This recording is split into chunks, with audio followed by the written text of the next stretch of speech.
In the tranquil hills of ancient Japan, two monks, Hoshin and Taro, had earned a revered reputation within their community for their unwavering commitment to selfless service and compassion. Having dedicated their lives to the teachings of Zen Buddhism, they believed wholeheartedly that true enlightenment emerged through the act of helping others. Each day was spent in quiet meditation and mindful practice, but their greatest joy came from engaging with the world around them, offering assistance wherever it was needed. Their humble monastery, nestled amid cherry blossoms and tranquil streams, served as a sanctuary for weary travelers and locals alike, who often sought their wisdom and support. One fateful day, as they wandered along a forest path, they stumbled upon a weary traveler collapsed by the roadside. The man's pallid face and labored breaths immediately tugged at Hoshin's heartstrings, igniting an urgent desire to alleviate his suffering. Without a moment's hesitation, he rushed to the traveler's side, eager to offer his aid.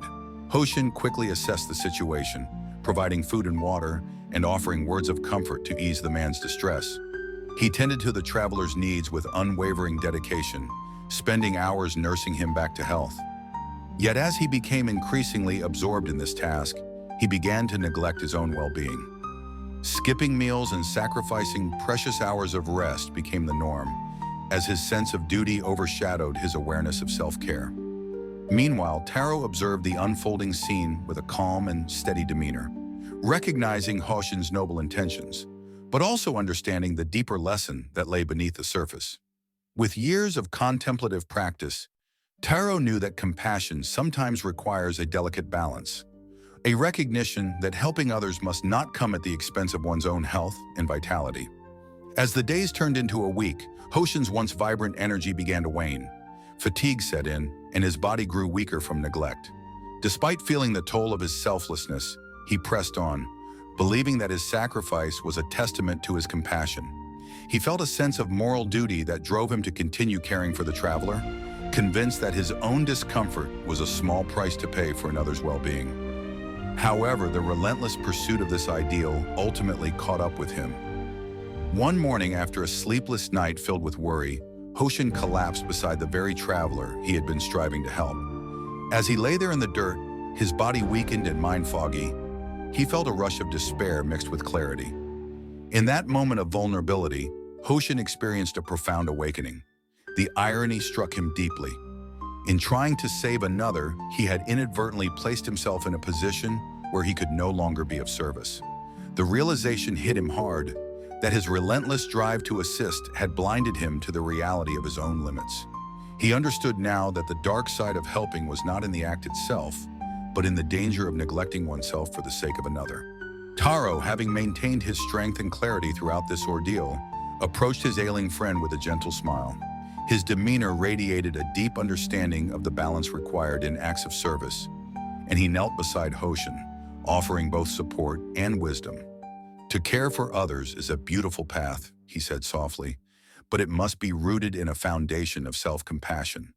When we neglect our own needs, we risk becoming a burden rather than a blessing to those we wish to help." Hoshin, filled with gratitude for Taro's presence, absorbed this lesson deeply. He realized that true compassion is not solely about the act of helping, it also involves recognizing one's own limits and needs. By nurturing himself, he could cultivate a greater capacity to support those around him. As Taro helped Hoshin to his feet, they shared a moment of silent understanding. This experience left an indelible mark on both monks. They continued their journey through life with a renewed perspective on the delicate balance required in acts of service. Hoshin, now more attuned to his own well-being, became a compassionate and effective helper, while Taro remained a steady presence, guiding others with gentle reminders of the importance of self-care. The two monks spent the following months reflecting on their experiences and sharing their insights with their community. They held gatherings in the monastery, inviting villagers to join in discussions about compassion, self-care, and the interconnectedness of all beings. Hoshin spoke candidly about his experience, emphasizing that the desire to help should never come at the cost of one's own health. Taro complemented this by sharing stories from their teachings, illustrating how true kindness begins within. They taught that when individuals nurture their own well-being, mentally, emotionally, and physically, they cultivate a stronger capacity to help others effectively. Their message resonated deeply, and soon the community began to adopt these principles into their daily lives. People started to prioritize self-care, understanding that taking time for oneself was not an act of selfishness, but a necessary component of being able to offer support. The villagers began to share their own struggles and triumphs, creating a supportive environment where everyone felt seen and valued. This communal approach to compassion flourished, inspiring acts of kindness that were rooted in mindfulness rather than obligation. As seasons changed and years passed, Hoshin and Taro's friendship deepened, enriched by the shared understanding of life's complexities.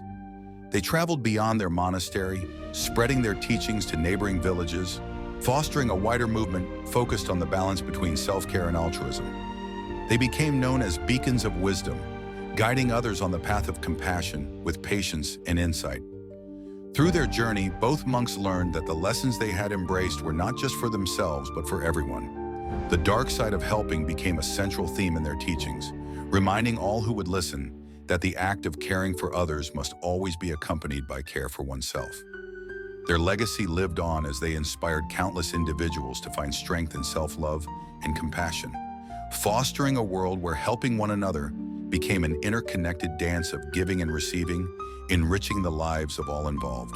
And so the teachings of Hoshin and Taro, rooted in the principles of Zen, continue to echo through the ages, a timeless reminder that true compassion flourishes when balanced with self-awareness and love.